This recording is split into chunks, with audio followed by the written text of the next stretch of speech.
తో భగవద్గీత పారాయణ పొద్దున 10కి సాయంత్రం 4కి వరకు స్కిట్స్ టాప్స్ ఇట్లా వాళ్ళు కొంచెం మనమేమో ప్రధానంగా హోమం చేద్దాం 108 హోమకుండాలతో.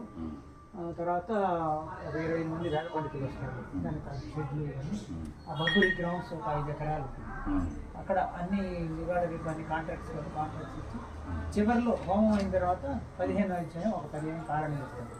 8500 మంది మనకి ఈ ఇయర్ పార్టిసిపేట్ చేశారు. అది 15 ఆ 15 దాంట్లో నుంచి ఒక 2500 మంది పిల్లలు అక్కడికి వస్తారు. వాళ్ళు వచ్చి ఆ అధ్యాయం ఒకసారి మొత్తం మధ్యాహ్నం పారాయణ చేస్తారు. 1 గంటకి కార్యక్రమం అయిపోయి భోజనాలు ఉంటాయి. భోజనాలతో కార్యక్రమం 6000 మందికి భోజనాలు ఏర్పాటు చేయాలి. అంటే పిల్లలకు వాళ్ళే 2500. ఈయనేమో మిషన్ వైస్ ప్రెసిడెంట్ రాములు గారు. మీ పేరు? నా పేరు నాగేశ్వరరావు.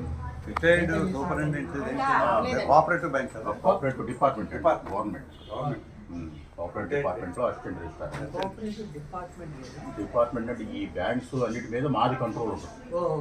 వీళ్ళు ఏమైనా ఫ్రాడ్ చేసినా వీళ్ళు ఏమైనా ఇచ్చేసినా దాన్ని మేము ఎంక్వైరీ కోఆపరేటివ్ అని కోఆపరేటివ్ అని ఏదన్నా మేమే. షెడ్యూల్డ్ బ్యాంక్స్ కూడా schedule bank only cooperative only cooperative society incharge. ఎక్కడ మీ ఆఫీసు?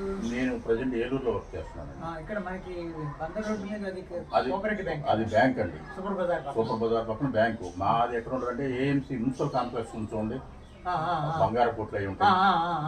దాంట్లో